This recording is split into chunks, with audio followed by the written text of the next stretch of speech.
நண்பர்களே, நீங்கள் பார்த்து கொண்டு இருப்பது உங்கள் கௌசிகா ரிவ்யூ. சரி வாங்க வீடியோக்குள்ளே போய் என்ன நடக்க போகுது அப்படின்னு சொல்லிட்டு பார்த்தீங்கன்னா, கரெக்டாக நம்ம விஜய் இருக்கார்ல, நான் தான் வர சொன்னேன் அவனை, எதுக்காக வர சொன்னேன், ஏன் வர சொன்னேன்ற விஷயத்தை நான் சொல்ல தான் போகிறேன்.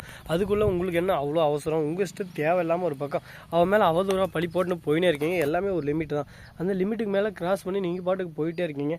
ஃபஸ்ட்டு என்ன நடந்துச்சு ஏது நடந்துச்சு சொல்லிட்டு தெரியல. மல்லி பண்ணுற ஒரு சில விஷயம் எனக்கு பிடிக்கிறது தான். அதுக்குன்னு மல்லியோட நடத்தலை நீங்கள் தேவையில்லாமல் பேசாதீங்க, மல்லியை பற்றி நல்லாவே தெரியும் அப்படின்னு சொல்லிட்டு விஜய் ஒரு பக்கம் திட்டி விட்டுறாரு. இதனால் சோகமாயிடுறாங்க ஒரு பக்கம் ராஜேஸ்வரி. அது மட்டும் இல்லாமல் இதை பாருங்கள், நீங்கள் பண்ணது தப்பு, இப்போவே மல்லிக்கிட்ட நீங்கள் மன்னிப்பு கேட்டே ஆகணும், ஒழுங்கு மாதிரியாக மன்னிப்பு கேளுங்கன்னு சொல்லிட்டு சொல்கிறாங்க.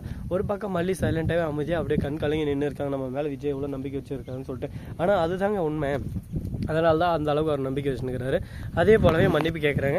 அதே மாதிரி நம்ம அரவிந்த் இருக்கார்ல, அவர் வந்து இந்த மாதிரி தான் எனக்கு ஃபோன் வந்துச்சு, ஏன்னா யார் பேசுனாங்கன்னு சொல்லிட்டு தெரியல, இந்த மாதிரி வீட்டில் இருந்து வர சொன்னாங்க, ஏதோ ஃபங்க்ஷன் நடக்குது அப்படின்னு சொல்லிட்டு சொன்னாங்க, அதனால தான் நான் வந்தேன் அப்படின்னு சொல்லிட்டு எல்லாத்தையும் எடுத்து சொல்கிறாரு. எனக்கு எல்லாமே புரியுது, மல்லியை எப்படியான என்கிட்ட பிரிக்கணும்னு சொல்லிட்டு இந்த வீட்டில் தான் எனக்கு தெரிஞ்சவங்களே சதி திட்டம் தீட்டின்னு இருக்காங்க, இதை எப்படியாவது நான் தடுத்து நிறுத்திடுவேன், நீங்கள் எதுவும் ஒரி பண்ணிக்க வேணாம் அப்படின்னு சொல்லிட்டு சொல்கிறேங்க. இதை கேட்டதும் சரி ஓகே, இதுக்கு மேலே இன்னும் என்ன நல்லா பிரச்சனை வர காத்துன்னு இருக்குன்னு சொல்லிட்டு தெரியல, எல்லாத்தையும் நான் சமாளித்து தான் ஆகணும் அப்படின்னு சொல்லிட்டு மௌனத்தோட சிறந்ததுன்னு சொல்லிட்டு ஒரு பக்கம் இருக்காங்க. இன்னும் என்னென்னலாம் பண்ண போகிறாங்க, இதெல்லாம் பண்ண போகிறாங்க, இந்த சூழ்நிலை இந்த பிரச்சனை இதெல்லாம் எப்படி தடுத்து நிறுத்த போகிறாங்க அப்படின்றது தான் முழு கான்செப்டாக அந்த சீரியலில் போக போகுதுங்க.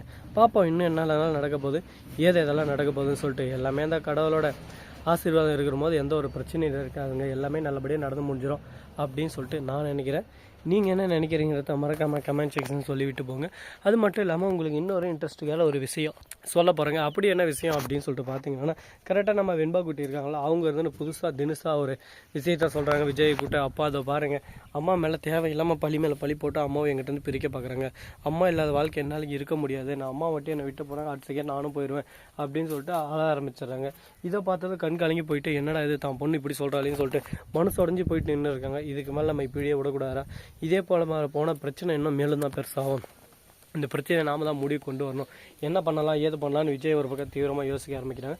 சரி கொஞ்சம் நாளைக்கு அக்காவை நம்ம இப்போ கம்முன்னு ஃபாரின் அமுச்சு வச்சிடலாமா, அங்கே கொஞ்சம் ஒர்க் இருக்குன்னு சொல்லிட்டு மாமா மூலிமா ஃபோன் பண்ண வச்சு அங்கே போயிட்டுமா அப்படின்னு சொல்லிட்டு யோசிச்சுன்னு இருக்காங்க. சரி ஓகே என்ன பண்ணலாம் ஏது பண்ணலாம் அப்படின்ற விஷயத்தை பொருந்துற பொறுமை கடல்னு பெரியுது, அதனால் பொறுத்திருந்து எதாக இருந்தாலும் யோசிக்கலாம் அப்படின்னு சொல்லிட்டு வெயிட் பண்ணியிருக்காங்க.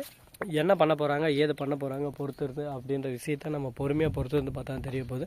எல்லாமே அந்த கடவுளோட ஆசீர்வாதத்தால் நல்லபடியாக நடந்துடும், நல்லபடியாக எல்லாமே நடந்து முடிஞ்சுன்னு சொல்லிட்டு நாம் நினச்சின்னு இருக்கோம். பார்ப்போம் அது போலமே எல்லாமே நடக்குமா நடக்காதான், என்ன நடக்க போகுது ஏது நடக்க போகுதுன்னு சொல்லிட்டு கூடிய விரைவில் கூடிய சீக்கிரம் பொறுத்திருந்து நம்ம தெரிஞ்சுக்க தான் போகிறோம்.